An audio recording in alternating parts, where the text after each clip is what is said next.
السلام عليكم ورحمة الله وبركاته على كل متابعيني ومتابعين قناة همة الأبان.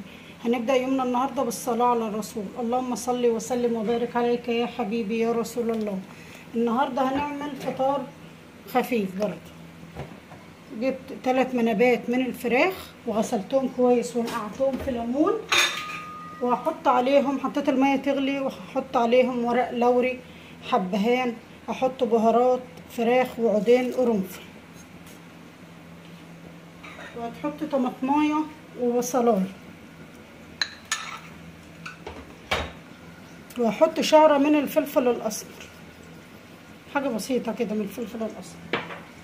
النهارده هعمل فاصوليا ناشفه.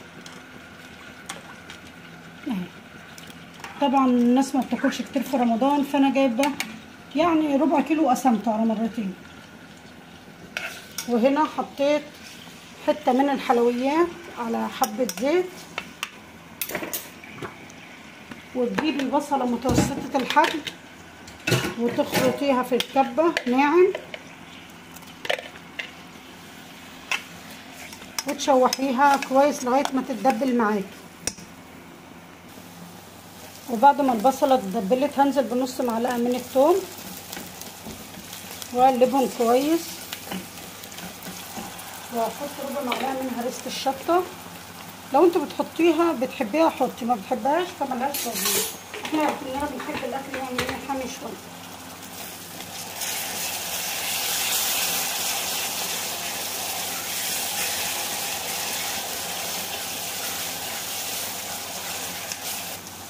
وبعد ما اصفرت معانا وبعد ما اصفرت معانا هنزل بقى بالطماطم،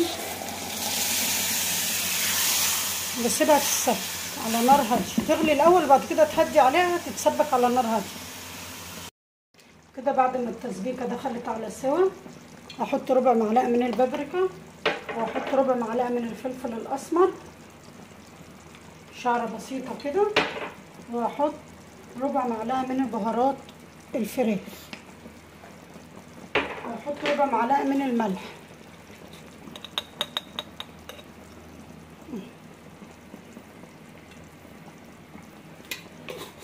بعد كده هنعمل الرز مع بعض، وهنزل بمعلقه كبيره من السمنه، واحط شويه من الزيت. النهارده هعمل رز بشعريه.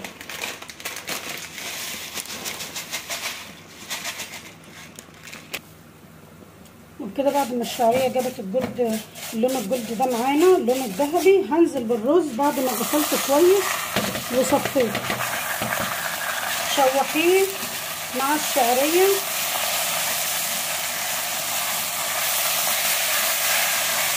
شوحيه كويس لغايه ما يتشرب السمنه معاكي والزيت.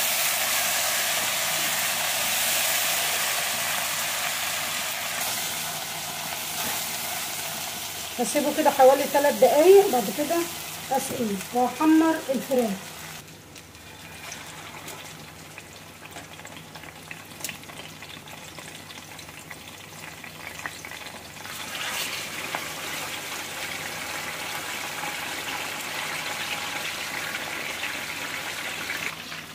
كده بعد ما التسبيكه اتسبكت كويس ونطرت القدام بتاعها على الوش، هروح نازله بالفاصوليا وهزيدها الشوربه.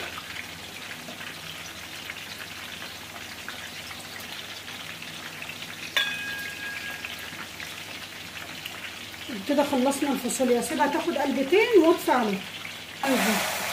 لما الرز يتشوح هنزل بالشوربه عليه،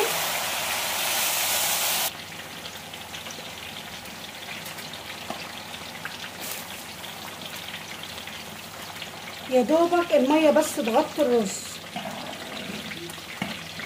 ما دام الشوربه مغليه هيختم معاكي على طول، اول ما يتشرب توطي عليه وتهدي عليه.